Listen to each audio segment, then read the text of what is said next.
मैं हिम्मत सेठ एक बार फिर आपके सामने उपस्थित हूँ एक नए वीडियो को लेकर। दोस्तों, आज बात करेंगे पहलगांव में जो हमला हुआ उसको लेकर के जो चर्चाएं चल रही है। देश में जो माहौल, युद्धोन्माद का जो माहौल बन रहा है और उसके अंदर कैसे उससे बदला लिया जाए, इसका सब जगह बात चल रही है। लेकिन दोस्तों, सवाल ये है कि जो बदला लेने की बात है, जो हमारी सरकार है, उस सरकार ने तो अभी वैसे तो बहुत एक्शन में है, बहुत ही तेज हरकत में है सरकार। रोज 3-4 बैठकें कर रही है। वो अलग बात है कि नरेंद्र मोदी सरकार साहब जो है बिहार दूसरे ही दिन, पहलगांव हमले के दूसरे ही दिन बिहार चले गए और मधुबनी में जो है भाषण, चुनावी भाषण देने वहां पहुंच गए। दरअसल उनको जाना चाहिए था कश्मीर, पहलगांव।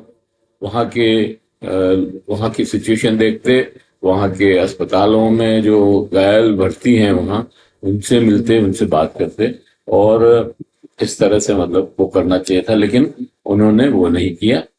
फिर अभी एक बहुत ही हाई लेवल जिसको कहते हैं, हालांकि मैं तो मानता हूं कि कोई लेवल है ही नहीं लोगों का, लेकिन हाई लेवल मीटिंग में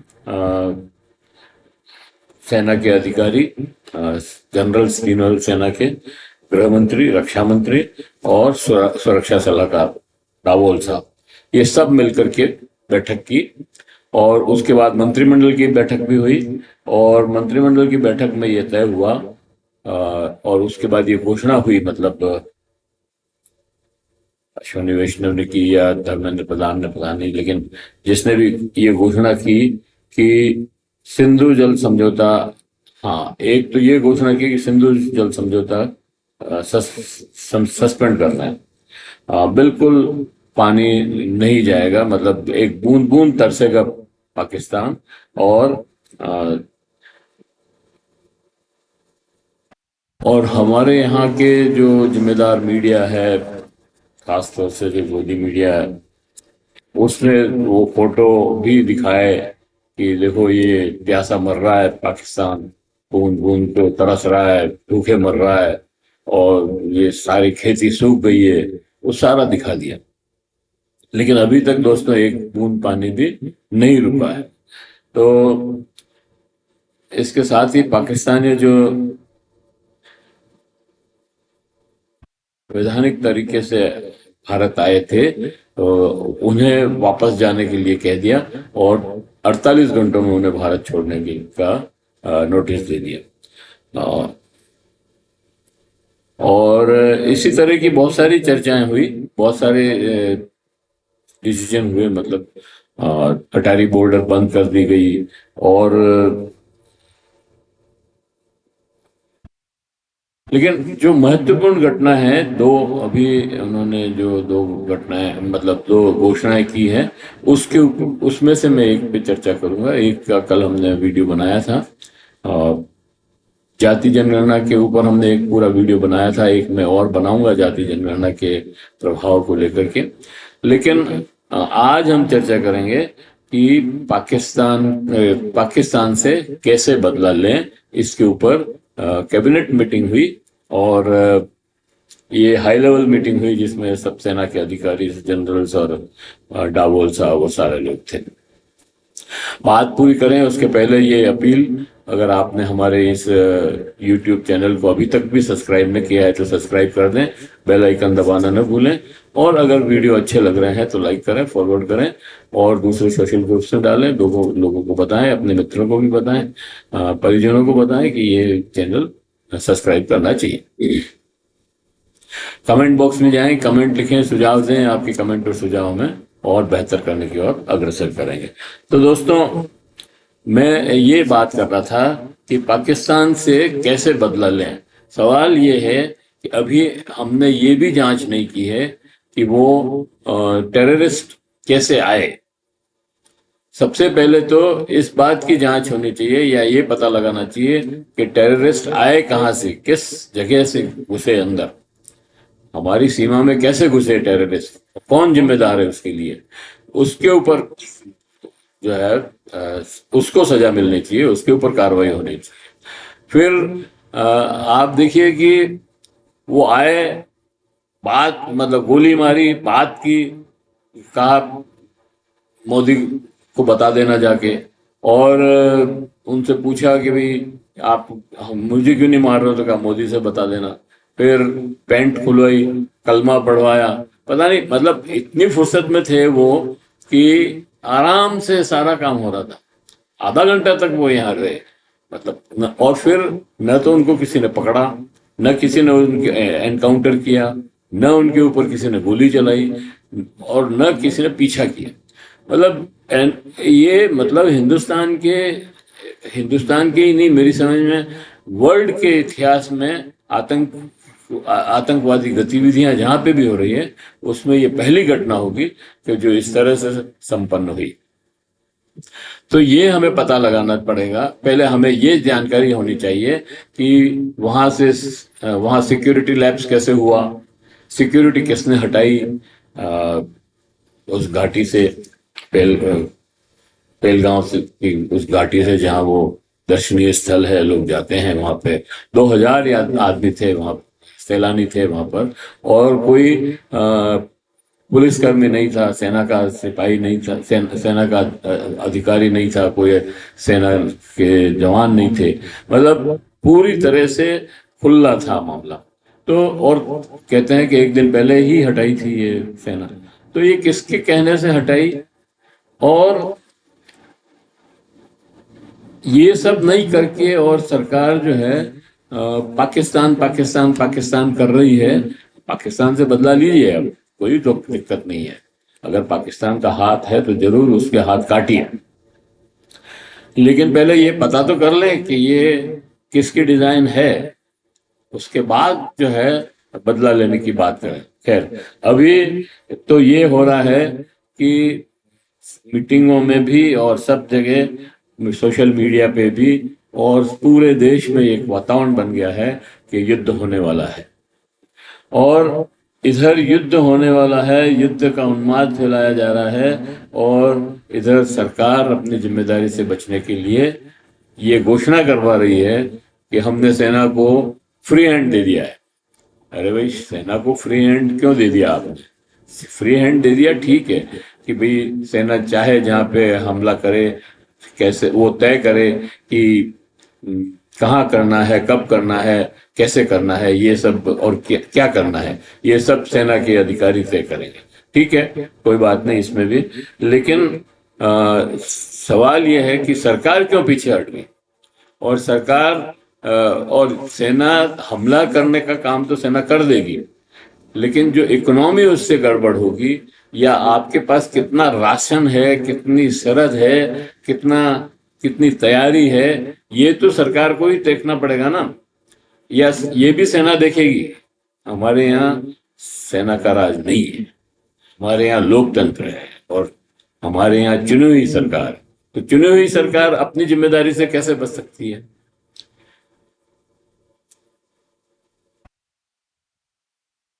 और किसी दूसरे देश के साथ क्या व्यवहार करना है, और ये सब चीजें तो राजनीतिक, और राजनीति, कूटनीति, विदेश नीति तय करती है। सुरक्षा का मामला है तो सुरक्षा मंत्रालय भी इसमें शामिल हो सकता है, लेकिन आप सेना को कैसे जिम्मेदार ठहरा सकते हैं? अब अगर कोई कार्रवाई नहीं हुई तो सेना जिम्मेदार है, क्योंकि ने तो सेना को दे दी थी। ये जो चाल है, ये बहुत गंभीर बात है, और इससे सरकार अपनी जिम्मेदारी से बचना चाहती है, मुझे तो ये लग रहा है। वैसे इस समय पाकिस्तान की हालत बहुत ही कमजोर है, मतलब पिछली बार जब हमले हुए थे उससे अभी बहुत ही कमजोर हालत है, क्योंकि उसकी आर्थिक स्थिति कमजोर है। सब जानते हैं 2-3 महीने का पैसा उनके पास है, और खास तौर से विदेशी जो धन है, विदेशी मुद्रा, वो उनके पास बहुत कम है। और बलूचिस्तान में जिस तरह का अ,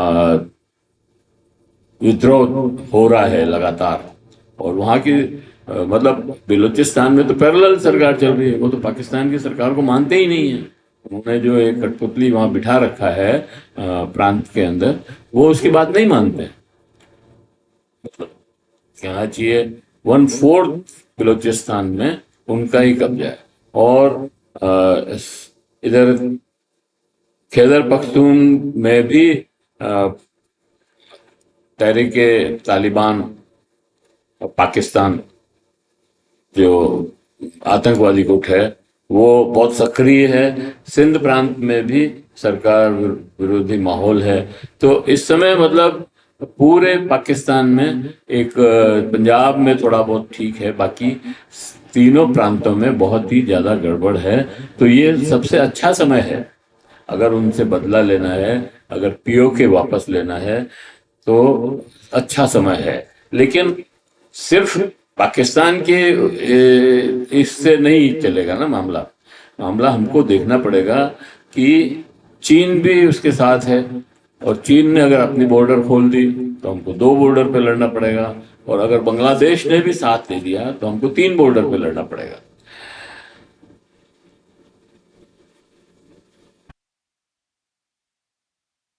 अच्छा, पाकिस्तान में तो अभी सेना और सरकार में भी मतभेद हैं। दोनों में बहुत सारे विवाद हैं। दोनों एक दूसरे से सहमत नहीं है, एक दूसरे को सपोर्ट नहीं करते, एक दूसरे को दबाने की कोशिश कर रहे हैं। शहबाज शरीफ की सरकार का तख्ता पलट करने का भी मुनीर जो वहाँ के जनरल हैं वो सोच सकते हैं, कोशिश चल रही है। तो वहाँ तीसरी बात यह है कि इमरान खान जो है वो बहुत ही पावरफुल नेता है। हालांकि वो जेल में है, लेकिन जो जनता है वहाँ की, पाकिस्तान की, वो इमरान खान के साथ है। वो इस सेना को नहीं मानती है, वो इस सरकार को नहीं मानती है, वो इनके साथ है ही नहीं। मतलब वो इमरान खान के साथ है, और गाये बगाए वो आंदोलन करती रहती है, और इमरान खान को छोड़ने की बात करती है। लेकिन इमरान खान के और ये जो जनरल साहब हैं मुनीर, इनके आपस में नहीं बन रही है, और इनके सेटलमेंट नहीं हो रहा है, इसकी वजह से वो जेल में है। अब उसका कोई कसूर नहीं है वैसे।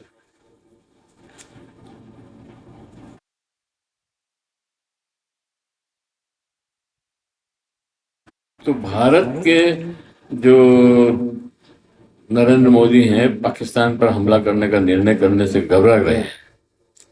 और वो घबरा इसलिए रहे हैं कि इस समय भारत भी बहुत सुदृढ़ नहीं है। हालांकि बहुत सारे लोगों ने ये बयान दिया है कि हम आतंकवाद के खिलाफ हैं, आपके साथ हैं, लेकिन क्या वो हमें मदद करेंगे? नहीं करेंगे। क्या वो हमें हथियार देंगे? नहीं देंगे। हथियार देंगे तो पैसे लेंगे। और आप देखिए कि पाकिस्तान को अभी तुर्की तो दे ही रहा है समर्थन, चीन भी दे रहा है, और अजरबैजान ने भी समर्थन घोषित किया है। इसके अलावा अमेरिका और यूरोप, यूरोपियन कंट्रीज जो हैं, यूरोपियन यूनियन, ये लोग भी चाहे सीधा समर्थन नहीं दे, चाहे सीधी वो अपनी सेनाएं न भेजे, लेकिन लॉजिस्टिक सपोर्ट तो वो देंगे ही देंगे। निश्चित रूप से पाकिस्तान को वो अकेला नहीं छोड़ेंगे। और पाकिस्तान को वो सपोर्ट देना इसलिए भी जरूरी है कि पाकिस्तान पूरा का पूरा चीन के जेब में न बैठ जाए, इसलिए भी वो लोग इसको समर्थन करेंगे। तो अगर वो चीन को समर्थन करते हैं तो हम वो पाकिस्तान को समर्थन करते हैं तो हम कैसे युद्ध करेंगे? अभी आप देखिए कि रूस हमारा बहुत अच्छा मित्र है ना, और शुरू से है। कश्मीर को बचाने में वीटो पावर यूज करने का काम रूस ने ही किया कितनी बार। वो तो 1971 में हमने जो संधि की कि भाई हम द्विपक्षीय वार्ता करके निपटाएंगे सारे मुद्दों को, संयुक्त राष्ट्र संघ या किसी तीसरे पक्ष को शामिल नहीं करेंगे, तब से कश्मीर का मुद्दा जो है संयुक्त राष्ट्र संघ में उस तरह से नहीं उठ रहा, उठता तो है लेकिन उस तरह से नहीं उठता है कि वो दखल दे सके। हमारी संधि है, हम किसी तीसरे पक्ष को स्वीकार नहीं करते, इसलिए जो है अभी वो ठंडा है माहौल। अदरवाइज वो तो बार बार उसके ऊपर पाकिस्तान के पक्ष में खड़े होते थे ये चारों वीटो वाले देश, फ्रांस, ब्रिटेन, अमेरिका, सबके सब। सिर्फ रूस जो है और चीन, रूस जो है नहीं होता था, रूस ने वीटो पावर यूज की और पाकिस्तान हमारे साथ है आज भी। तो इन कंडीशन में अगर नरेंद्र मोदी ये फैसला लेते हैं कि हम युद्ध करेंगे तो किरकिरी होती, और इसलिए उन्होंने सेना पे डाल दिया कि सेना, अब आप ये नहीं कह सकते कि भाई आप कोई बदला नहीं ले रहे हो नरेंद्र मोदी साहब, आप तो कोई बदला नहीं ले रहे हो, और भाई हमने तो सेना को कह दिया है, सेना जब उचित समझेगी तब लेगी, तो बात खत्म। तो अब हमको लगता है कि अब युद्ध जैसा तो कुछ नहीं होगा। हाँ, छोटी मोटी सर्जिकल स्ट्राइक जैसे पहले की, इन्होंने लॉन्च पैड खत्म कर दिए या और कुछ कर दिया, बालाकोट में जैसे हमला करके चले आए, तो वैसा कर कोई दिखावा कर सकते हैं, लेकिन युद्ध तो नहीं हो। अच्छा, इससे ध्यान हटाने के लिए और ये मतलब क्यों किया है, ये इसलिए ही किया है कि अभी तक की जो असफलताएं हैं प्रधानमंत्री जी की और अमित शाह की, क्योंकि अमित शाह ही इसके लिए जिम्मेदार है, और कश्मीर के गवर्नर जो मनोज सिन्हा, ये ही लोग जिम्मेदार हैं, क्योंकि इन्होंने ही वहां से सुरक्षा में चूक हुई, इन्हीं की सेना के रहते, इन्हीं की बीएसएफ के रहते लोग अंदर घुसे। अभी ये पता नहीं है कोई घुसा है, कितने घुसे, कहाँ से घुसे, क्या घुसे, कुछ पता नहीं है। अच्छा, वो लोग कहाँ हैं ये भी पता नहीं। आज खबर आई है कि वो दक्षिणी कश्मीर में छुपे हुए हैं जंगलों में, लेकिन अभी उसका कोई पता नहीं। तो पहले ये लोग अपने इन लोगों को पकड़ करके, या जो भाग गए हैं या कहाँ से आए, कैसे आए, किसकी जिम्मेदारी थी, ये जब तक तय नहीं करते तब तक सेना को कह देना कि आप तो बदला ले लो, तो ये तो सेना के साथ भी जाती है।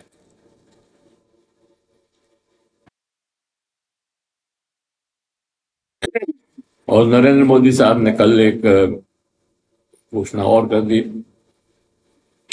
वैष्णव साहब हैं उन्होंने, अश्विनी वैष्णव ने, कि जाति जनगणना होगी। ये भी इस पहलगांव की समस्या से ध्यान हटाने के लिए ये घोषणा की है। ये जरूरी नहीं कि हो ही जाए, और अब कभी कब होगी ये भी नहीं पता है। ये अगर कोई फुल प्रूफ प्लान था तो बताना चाहिए था कि इतनी तारीख से हम ये जनगणना शुरू करेंगे, इसी में जाति जनगणना भी होगी। अभी लटका के रखा है कि जाति जनगणना करेंगे, कब करेंगे ये नहीं पता। तो ये सारी बातें इसमें है। ये सारी घोषणाएं जनता का ध्यान भटकाने के लिए की गई है, ताकि जनता ये न पूछे कि सुरक्षा में खामी की जिम्मेदारी किसकी है, और जनता ये भी पूछ सकती है कि मोदी जी आप तो हर बार ये कहते थे कि हमने पाकिस्तान की कमर तोड़ दी है, पाकिस्तान के आतंकवाद की कमर तोड़ दी है, और पाकिस्तान को मुंह तोड़ जवाब दे दिया है, उसका क्या हुआ।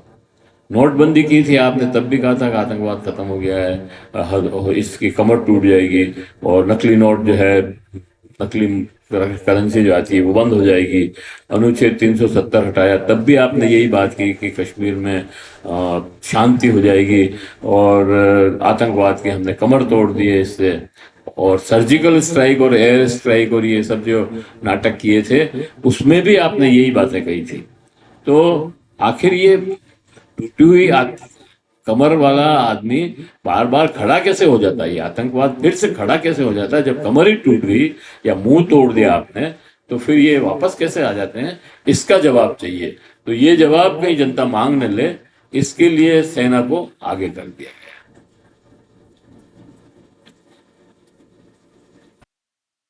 हमारा मानना है कि नरेंद्र मोदी सरकार हर मोर्चे पर असफल रही है और इसलिए इसे त्यागपत्र देना चाहिए।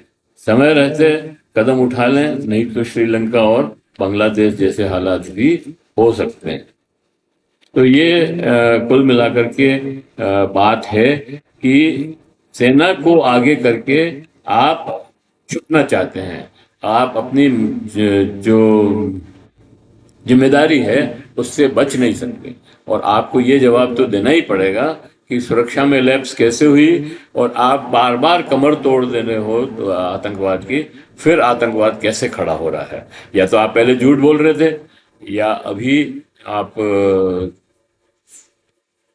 ये जवाब देने की स्थिति में नहीं है।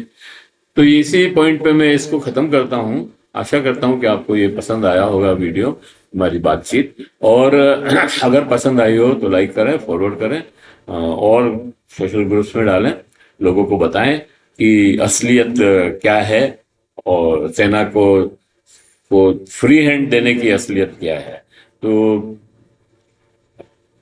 और अभी तक अगर आपने हमारे YouTube चैनल को सब्सक्राइब न किया है तो सब्सक्राइब कर लें, बेल आइकन दबाना न भूलें। और अगर आपको वीडियो अच्छे लग रहे हैं,